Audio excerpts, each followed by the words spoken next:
Welcome to Rad2, another daily reader for Reddit. Like and subscribe for daily Reddit videos.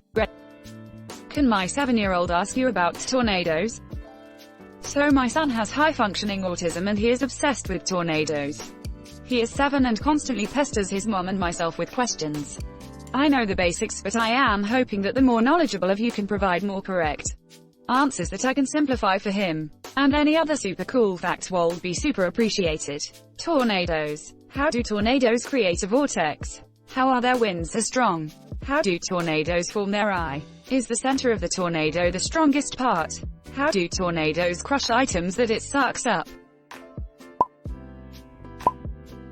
This is actually right up my alley as I study atmospheric science and have even done some storm chasing myself. If your son hasn't had the chance, I'd definitely recommend watching old TV shows like Storm Chasers from the Discovery Channel or Storm Chaser videos that come out on YouTube after every big tornado event.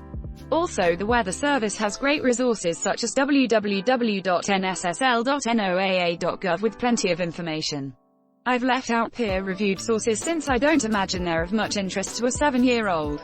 When you see thunderstorms, you're seeing rising air fueled with energy from water condensing into the cloud we see.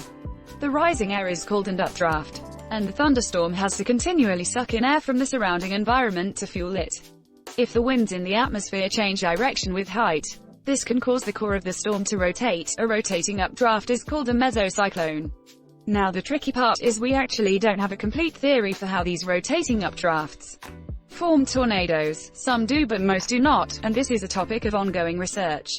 If we could figure this out, it would save many lives. Tornadoes rotate because the storm rotates. It's an extension of this updraft that reaches the surface. Most of the tornadoes we typically think of are produced by supercells, which are the strongest type of thunderstorm. These storms have towering cumulonimbus clouds, have a rotating updraft, mesocyclone, and are fueled by energy from the sun and water vapor and by strong winds in the atmosphere. Fun fact, a supercell's updraft can carry tornado debris to as high as 30,000 feet, after which it can fall out hundreds of miles away. Seeing this debris on radar is one of the main ways scientists such as those at the National Weather Service can see a tornado without actually being near the storm and warn the public. The height debris reaches is correlated very well with tornado strength and the strength of the thunderstorm updraft. The winds in tornadoes are so strong because the winds in thunderstorms are so strong. The speed of the updraft in a supercell can exceed 40 meters, 130 feet, per second, and air is drawn in rapidly to replace air that has risen. As air is drawn into a tornado and rotates around it, it speeds up much like an ice skater drawing their arms to spin faster.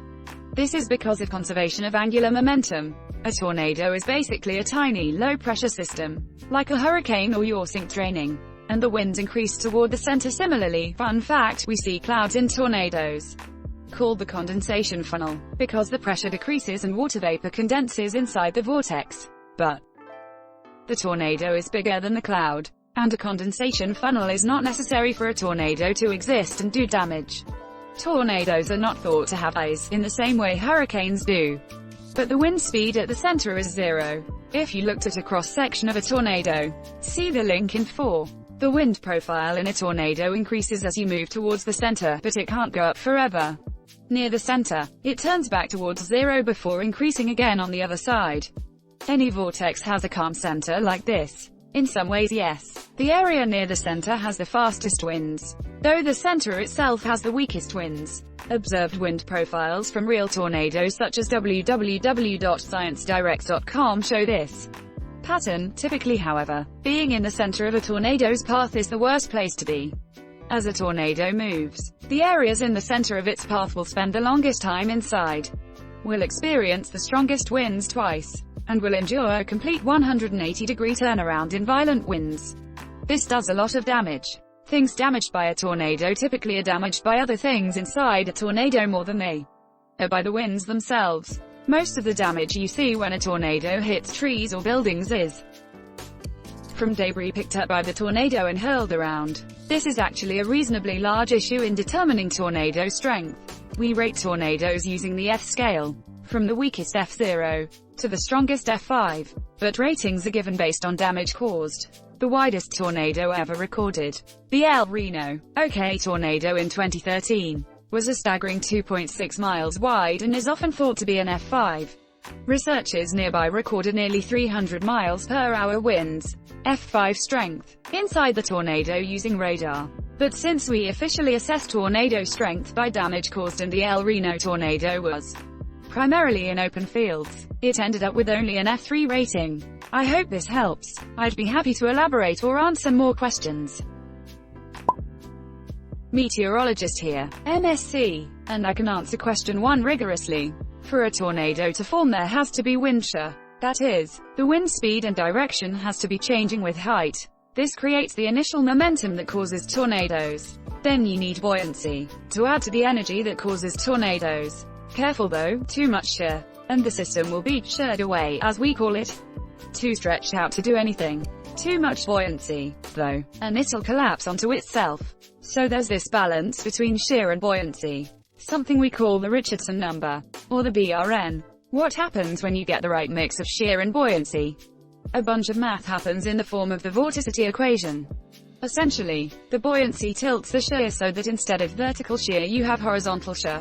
A difference in wind speed horizontally. Here's a picture of it. Google vortex tube tilting, www.boston.com. As it stretches out due to buoyancy, it increases in angular velocity. Think of a ballet dancer pulling himself in to increase his rate of rotation. And voila, you have a tornado. Fun fact for your kid. The vortex tube tilting always generates 2 tornadoes, but generally the left one dies. Happy to clarify anything here. Edit. In summary, wind shear creates horizontal angular momentum. Buoyancy tilts that into vertical angular momentum and stretches it out to increase the wind speed. And rotation, also edited, angular velocity, not angular momentum. Thanks you, Geeflex, for catching that. Hey, this might get buried, but I work for the University of Oklahoma, and Norman is host for the NWS and Severe Storm Center. Depending on where you are located, when things from COVID are less crazy, I could help you set up a visit or even help you look into a virtual tour for your child. Thanks for watching Rad2. Like and subscribe for daily Reddit videos. If you like these videos, check out the original Rad channel.